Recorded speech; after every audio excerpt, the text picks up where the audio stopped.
काय अशी परिस्थिती तयार झाली की तुम्ही सुनील शेळकेंच्या भावाच्या विरोधात मैदानात आले, तेही अपक्ष? आपले नातेवाईकच त्या संस्थेवर जाऊन बसवायचे, हा कुठला आलाय अट्टहास? बाळा भेगडेंनी ठरवलं असतं तर ते तुम्हाला कोणत्याही प्रभागामध्ये बिनविरोध निवडणूक तुमची काढून देऊ शकले असते. तर आमच्या नेत्यांनी आमचा विचार केला नाही, म्हणूनच हा अपक्ष उभं राहण्याचा निर्णय मी असेल माझ्या संपूर्ण परिवाराने घेतला.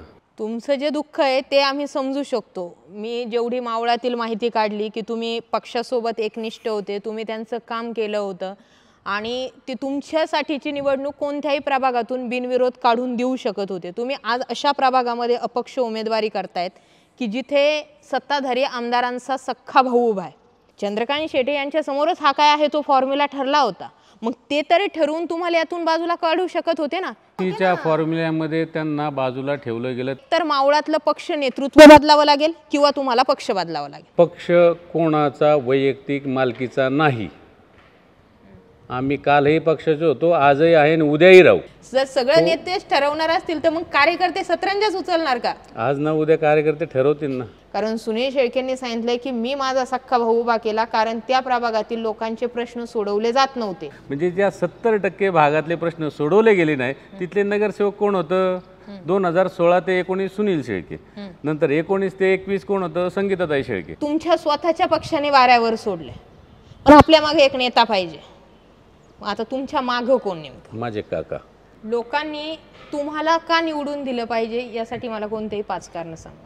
सगळ्यात महत्त्वाचं आणि पहिलं कारण, माझ्या घरात यायला कुठलाही पोलीस आडवा येणार नाही आणि कुठलाही प्रायव्हेट गार्ड लागणार नाही. नमस्कार, मी विजया वामन. नगर परिषदेच्या निवडणुकांचं मतदान हे जवळपास 4 ते 5 दिवसांच्या अंतरावर. या सगळ्या 4 ते 5 दिवसांमध्येच खरा खेळ होणार आहे. पैसा वाटला जाईल, पैसा बाहेर काढला जाईल, विकासाच्या गप्पा कमी होत्या आणि नोटांच्या गप्पा जास्त होतील. या सगळ्या गोष्टींमध्ये अनेक उमेदवार हरवले जातील आणि अनेक उमेदवार समोरही येतील. पण या सगळ्यांमध्ये खऱ्या अर्थाने ज्यांची फरफट झाली आहे ते म्हणजे कार्यकर्ते. जसं मी म्हटलं, यांनी यांच्या लोकसभा काढून घेतल्या, विधानसभा काढून घेतल्या आणि जेव्हा निवडणूक कार्यकर्त्यांची आली त्यावेळी बऱ्याच ठिकाणी कार्यकर्ते वाऱ्यावर सोडले. मावळ त्याला अपवाद नाहीये. आता मावळामध्ये सध्या जे काही घडतंय ते सगळ्यांना सर्वश्रुत आहे. सुनील शेळके जे वारंवार म्हणतायत की मी बाळा वेगळेंच्या भावाविरोधात उमेदवार दिला नाही, पण माझ्या भावाविरोधात उमेदवार दिला, माझ्या भावाविरोधात उमेदवार दिला. पण तो उमेदवार नेमकं कोण आहे हे समजून घेण्यासाठी आपल्याला त्या उमेदवारासोबत बोलावं लागणार आहे. सुदाम शेळके यांच्या विरोधातील प्रभाग क्रमांक 8चे उमेदवार आहेत अमोल शेटे. त्यांच्यासोबत आज आपण बातचीत करणार आहोत. नमस्कार. नमस्कार. खूप तुमच्या नावाची चलती चर्चा होती. सुनील शेळकेंच्या भावाच्या विरोधात उमेदवार दिला, सुनील शेळकेंच्या भावाच्या विरोधात उमेदवार दिला. काय अशी परिस्थिती तयार झाली की तुम्ही सुनील शेळकेंच्या भावाच्या विरोधात मैदानात आले, तेही अपक्ष? आत्ताच तुमच्या बोलण्यातून आलं की लोकसभा झाल्या, विधानसभा झाल्या, खासदारकी झाली, आमदारकी झाली. आता महाराष्ट्रावर स्थानिक स्वराज्य संस्थांची निवडणुका लागल्या. ह्या निवडणुका स्थानिक कार्यकर्त्यांच्या असतात. मग उमेदवाऱ्या ह्या स्थानिक कार्यकर्त्यांनाच द्यायला हव्यात. जे कार्यकर्ते आमदारकी आणि खासदारकीला पक्षाचं निष्ठेने काम करतात किंवा ज्येष्ठ नेते जे सांगतील त्या नेत्याचं काम करत असतात, मग अशा कार्यकर्त्यांना बाजूला ठेवून आपले नातेवाईकच त्या संस्थेवर जाऊन बसवायचे, हा कुठला आलाय अट्टहास? विकास फक्त तुम्हीच करणार का? बाकीच्यांनी काम करावंच नाही का?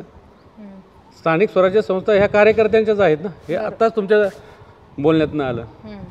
म्हणून पक्षाने युती केली, महायुती, म्हणून आम्ही अपक्ष फॉर्म भरला. हे बघा, मी जेवढी तुमची माहिती काढली, तुम्ही भाजपचे निष्ठावंत राहिले. अनेक लोकांवरती पक्ष बदलाचे आरोप येत, असं तुमच्यावर एकही नाही.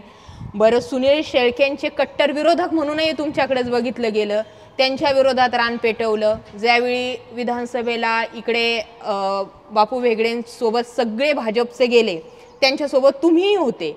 म्हणजे जर या सगळ्या धकाधकीत जर तुम्ही तुमच्या नेत्यांना साथ दिली आहे, तर जेव्हा तुमच्या निवडणुकीचा विषय आला त्यावेळी त्यांनी तुम्हाला साथ का नाही दिली? बाळा भेगडेंनी ठरवलं असतं तर ते तुम्हाला कोणत्याही प्रभागामध्ये बिनविरोध निवडणूक तुमची काढून देऊ शकले असते. पण मग इथे सुनील शेळके तर विरोधकच आहेत, पण तुमच्या स्वतःच्या नेत्यांनी तुम्हाला साथ का नाही दिली?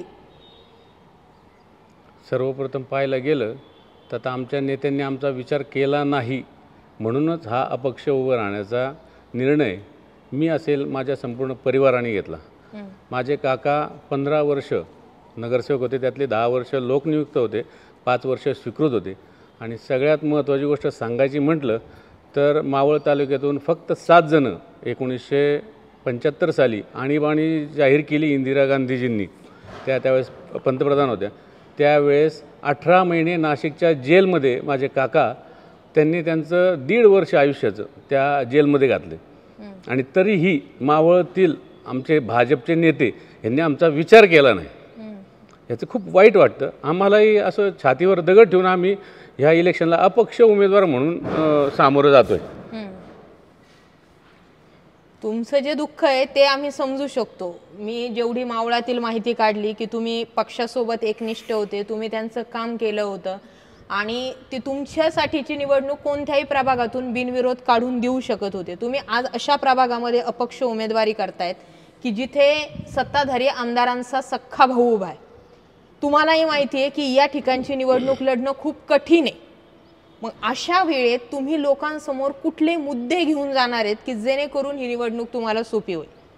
सर्वात पहिलं, मी ज्या प्रभागात पूर्वी 5 वर्ष 2016 ते 21 नगरसेवक म्हणून निवडून पण आलो आणि त्या प्रभागामध्ये जी काही कामं केली तो कार्य अहवाल माझा उद्यापर्यंत छापून येईल आणि तो मी प्रभागात वाटणार पण आहे.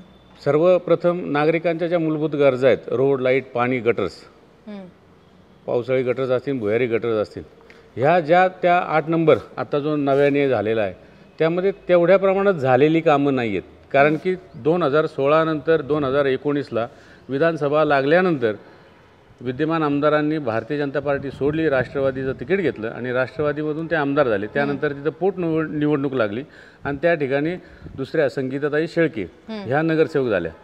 मग तो जो काय कार्यकाळ होता 16 ते 21, ह्या कार्यकाळात 2 नगरसेवक त्या ठिकाणी झाले. काम कुणी केलं कुणी नाही, माझा कुणावर आरोप नाही, पण मी जे काय ह्या 8-15 दिवसात तिथं पाहिलं त्याच्यावरनं सांगतो की बाबा ज्या स्थानिक मूलभूत गरजा आहेत.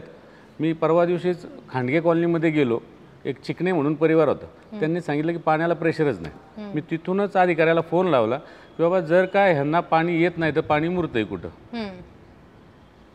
मग तिथल्या ज्या मूलभूत गरजा आहेत, मग म्हाळसकरवाडी, म्हाडा कॉलनी, ह्या जो थोडासा एरिया सर्वसाधारण आहे, बाकी लॅटिस, फ्लोरा सिटी, स्वराजनगरी, मस्करनीज 2, जेवेरी कॉलनी हा एकदम स्टँडर्ड एरिया थोडासा आहे. मस्करनीज कॉलनी आणि जेवेरी कॉलनी या भागातील 5 वर्षात मी रोड, लाईट, पाणी आणि गटर्स हे संपूर्ण झालेले आहेत. आणि त्या प्रभागातील कुठल्याही नागरिकांनी सांगावं की 5 वर्षामध्ये ही कामं राहिली म्हणून. 2016च्या आधी तिथं चिखलातून जायला लागत होतं, पण आज तिथली कामं झालीत. राहिला भाग हा 70% जो की पूर्वीचा 7 होता, तिथली कामं करण्याकरता आता मी तयार आहे. बरं, जसं मी म्हटलं की तुमच्यावरती पक्षाने अन्याय केला, पण याला एकटे बाळा वेगळे जबाबदार नाही आहेत. ज्या वेळेस तुमची सगळी कोर कमिटी असेल किंवा हे युतीच्या ज्या चर्चा चाललेल्या होत्या सगळ्या गोष्टींमध्ये, त्यामध्ये तुमचे चुलतेही होते. चंद्रकांत शेटे यांच्या समोरच हा काय आहे तो फॉर्म्युला ठरला होता. मग ते तरी ठरवून तुम्हाला यातून बाजूला काढू शकत होते ना. ते युतीसोबत आणि तुम्ही युती विरोधात अशी सगळी भूमिका झाली ना त्या ठिकाणी. चंद्रकांत शेटे आता माझ्याबरोबर पूर्णपणे बरोबर आहेत. आजही युतीच्या फॉर्म्युल्यात पण होते ना. युतीच्या फॉर्म्युल्यामध्ये त्यांना बाजूला ठेवलं गेलं. त्यांचं वय वर्ष आज 78 आहे. आजही 10 किलोमीटर चालतात ते. हे जे नेते म्हणतायत ना तालुक्यातील भाजपचे, हे पण त्यातले निम्मे किलोमीटर चालत नसतील. आजही ते तरुणाला लाजवतील एवढा व्यायाम करतात आणि ते आज माझ्या बरोबर आहेत. त्यांनाही बाजूला ठेवून यांनी फक्त स्वतःचे नातेवाईक, भाऊकी आणि भाऊ हेच बरं का बसवायचे ठरवलं तर कार्यकर्त्यांची हेच होणार ना, फरफटच होणार ना. त्याच्यात मी एक सध्या सगळ्या मावळातली भाजपच्या गोटामध्ये अस्थिरता तयार झालेली आहे. तुमचा एकट्याचाच विषय नाही, लोणावळ्यातही तोच प्रश्न आहे. तळेगाव दाभाडेमध्ये जसे किशोर भेगडे समजा, त्यांनाही हीच अस्वस्थता सगळी तयार झालेली होती. तुमच्या बाबतही हेच घडतंय. मग आता एकतर मावळातलं पक्ष नेतृत्व बदलावं लागेल किंवा तुम्हाला पक्ष बदलावं लागेल. काय ठरवलं? पक्ष कोणाचा वैयक्तिक मालकीचा नाही. आम्ही कालही पक्षाचे होतो, आजही आहे आणि उद्याही राहू. आम्हाला इतरांनी पक्ष शिकवायचं काम नाही. वरती नेत्यांनी जे ठरवतील ते आम्ही खाली मान्य करू.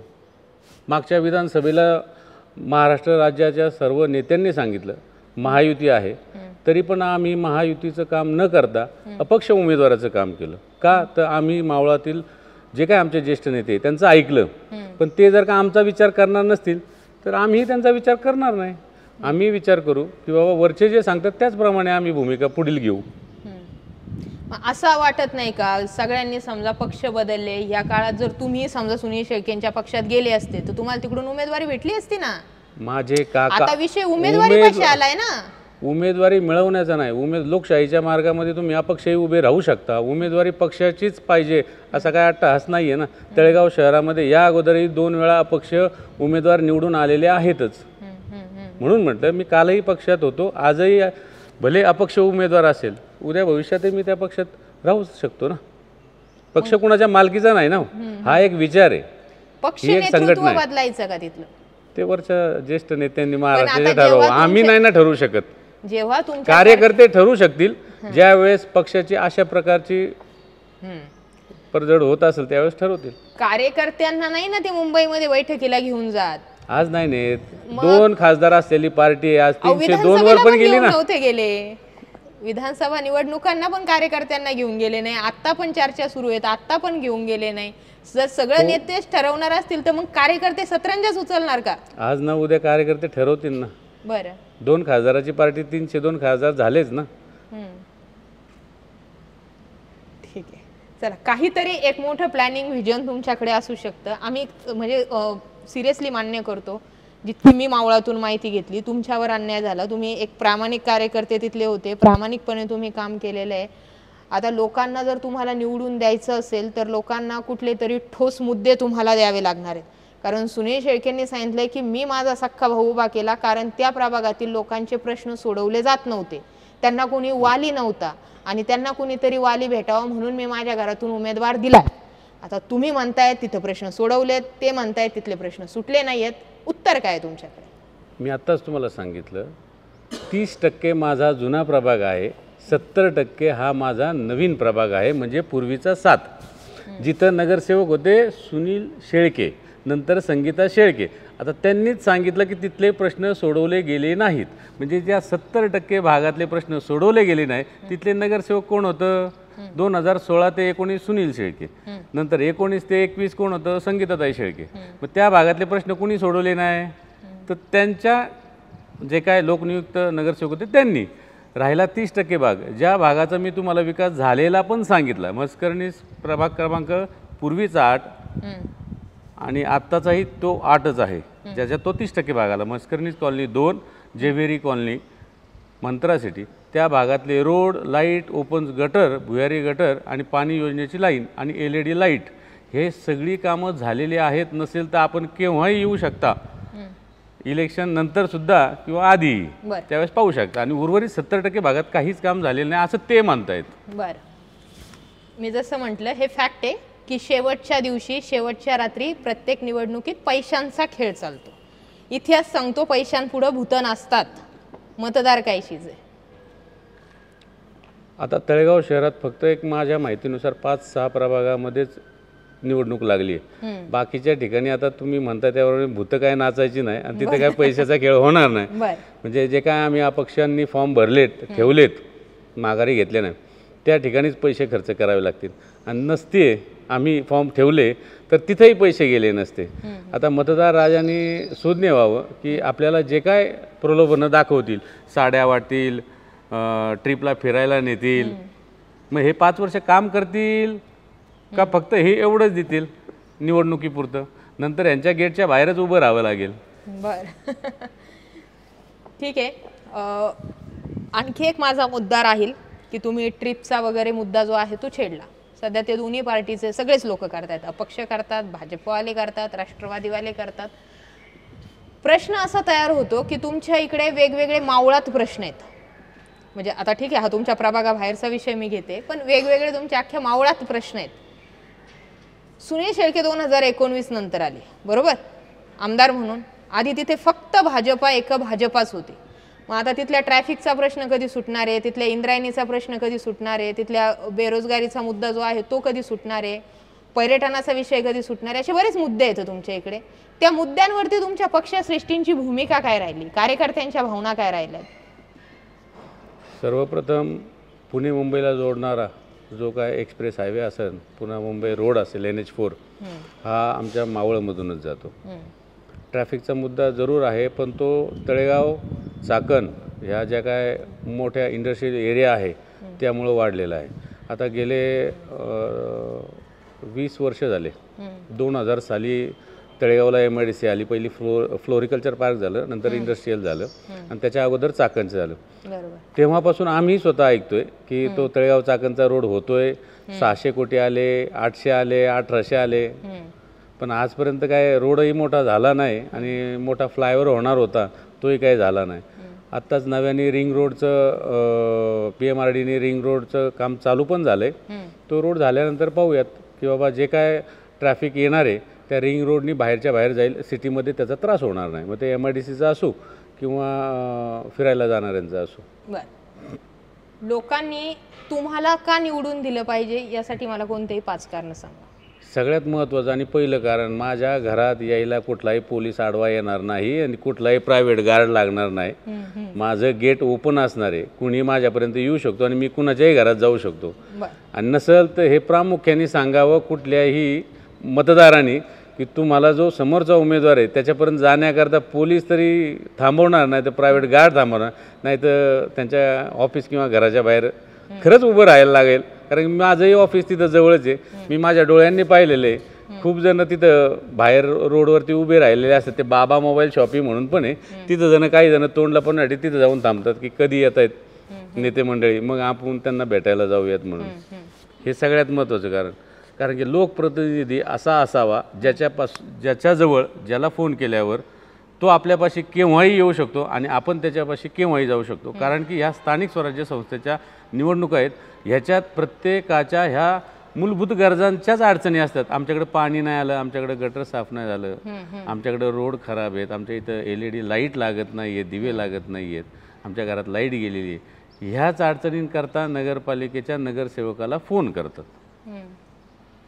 दुसरं शाळा, कॉलेज, हॉस्पिटल, पोलीस स्टेशन, ज्या काही माणसाला वैयक्तिक गरज आहेत किंवा मला पोलीस स्टेशनला बोलवलं आहे, माझे असं झालं आहे, हॉस्पिटलमध्ये माझ्या घरच्यांचं आहे, मला काहीतरी मदत द्या, ॲम्ब्युलन्स द्या, काहीतरी. ह्याच करता जर का माणूस उपलब्ध नसेल, फोनच घेणार नसेल आणि त्याच्या घराच्या बाहेर जाऊन गेटच लावलेलं आणि बाहेर उभं राहिलं तर काय करणार?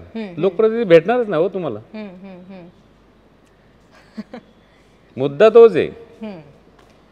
प्रश्न असा आहे की लोक सत्ता बघतात, लोक पक्ष पण बघतात काही प्रमाणावरती, पण सत्ता जास्तीत जास्त बघतात.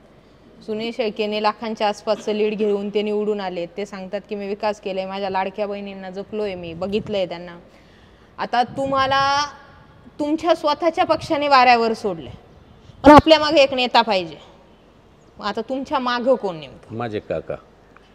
बरं, जे आणीबाणीत जर का 18 महिने पक्षाकरता जेल कापू शकतात, ते पुतण्याकरता काही करू शकतात.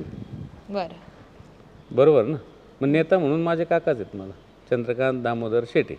तळेगाव शहरामध्ये आत्तापर्यंत स्थापना 1884ची आहे तळेगाव दाभाडे नगर परिषदेची. एकही शिल्प ह्या तळेगावात कुठंच झालेलं नव्हतं, जे की 2016 नंतर विद्यमान आमदारांच्या घराच्या कॉर्नरला बेटी बचाव बेटी पढाव, जे की PM नरेंद्रभाई मोदींनी पण सांगितलं की बाबा आपल्या मुली वाचल्या आणि शिकल्या तर आपला परिवार आणि आपला देश समृद्ध होईल. तसं शिल्प ह्या तळेगावात, पहिलं शिल्प तळेगावात मी उभं केलं. आणि दुसरं शिवशंभू स्मारक समिती सदस्य पण मी आहे, जे की आज 1-2 महिन्यापूर्वी त्याचं शिल्पाचं अनावरण पण झालं. बरं, आता तुम्ही जर समजा तुम्हाला अपक्ष म्हणून संधी देत आहे तुमचे मतदार, तर व्हिजन काय ठेवणार? त्या प्रभागामध्ये सगळ्यात मोठं इगलचं तळ आहे, जे की मागील काही काळापूर्वी नगरपालिकेने टेंडर केलं. त्या टेंडर करायच्या अगोदर ते साफ करण्याचं, म्हणजे देवेंद्रजी फडणवीस साहेब यांनी 2014 साली जलयुक्त शिवार आणि संपूर्ण गाळ काढून तिथं पाणी साठवण्याचं काम करायचं असं एक व्हिजन आणलं होतं. त्या पद्धतीत विदर्भ मराठवाड्यामध्ये त्यांनी कामही केलं. त्याच धर्तीवर तळेगावच्या इगलच्या तळ्याचं काम चालू केलं, पण ते काय थोड्या प्रमाणात करून उपयोग नव्हता, म्हणून नगरपालिकेने टेंडर केलं. साधारणतः जे काय काम ज्या कॉन्ट्रॅक्टरला दिलं त्याचं 12-1 कोटी रुपये बिल झालं होतं, त्यातलं 6 कोटी त्याला मिळालेलं आहे. पण 2019ला पक्षबदल केल्यानंतर, आमदार झाल्यानंतर त्यांनी स्वतःची ताकद वापरून सत्तेत बसल्यावर तहसीलदार, प्रांत ह्या सगळ्यांना सांगून तिथलीच माती शेजारच्याच त्याच प्लॉटमध्ये टाकली, त्याच गटात, आणि तरी त्याच्यावर रॉयल्टीचा 79 कोटीचा दंड लावला आहे नगरपालिकेवर. कोणीही लोकप्रतिनिधी आपल्याच घरावर दंड मारून घेईल का? तळेगाव नगरपालिका ही जर का एक संस्था आहे, त्या संस्थेत तुम्ही काम केलं आहे 9 वर्ष, आणि तरी त्याच संस्थेवर तुम्ही दंड मारताय. आणि दंड मारून मारून काय म्हणताय, ते जे काय स्टँडिंगचे नगरसेवक आहे त्यांच्यावर पण तो दंड. हा कुठला न्याय? त्यांचा स्वतःचा क्रशरचा व्यवसाय आहे, ते किती मुरुम काढून बाजूला ठेवतायत, त्याचा कधी रॉयल्टी भरतायत का? दगड काढून किती विकतायत, त्याची किती रॉयल्टी भरतायत, हे त्यांनाही माहिती आहे आणि आम्हालाही माहिती आहे. पण जर का त्याच गटातली माती मुरुम काढून त्याच गटात जर टाकली तर त्याचा कुठल्याही प्रकारची रॉयल्टी लागत नाही. तरी पण त्यांनी सत्तेचा फायदा उचलून ते नगरसेवक बदनाम करण्याचा प्रयत्न ते करत होते, पण त्याचा काही उपयोग होणारही नाही, भविष्यातही होणार नाही. त्यांचा सख्खा भाऊ आहे जो की आता नगरसेवक झाला आहे, तोही त्याच्यात आहे, त्याचंही नाव त्या लिस्ट 10 जणांच्या लिस्टमध्ये आहे. त्या तळ्याचाच विकास करण्याचं ध्येय आहे. तर बऱ्याचशा मुद्द्यांवरती आज आपण बातचीत केली आहे. आपण त्यांचं व्हिजन समजून घेतलं आहे.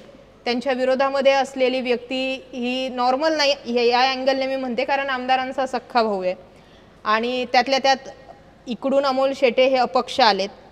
खरं तर भाजपचे निष्ठावंत राहिलेत, अनेक वर्ष भाजपाचं काम केलं आहे. भाजप या पक्षाने ठरवलं असतं, तालुक्यातील पक्षश्रेष्ठींनी ठरवलं असतं तर कोणत्याही प्रभागातून त्यांची निवडणूक बिनविरोध काढता आली असती, हे फॅक्ट आहे.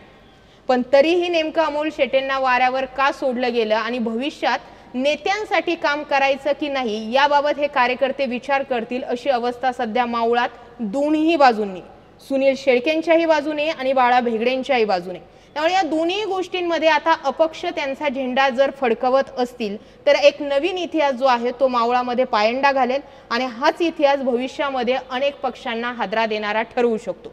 त्यामुळे आता तुमच्या हातात आहे की अमोल शेटेंना निवडून द्यायचं की प्रतिस्पर्धी उमेदवारांना निवडून द्यायचं. तर हे सगळे मुद्दे जे आहेत ते आपल्या समोर आलेले आहेत. बाकी तुम्ही ठरवायचं आहे की तुम्हाला कोणता उमेदवाराचा चेहरा प्रभावी वाटतोय.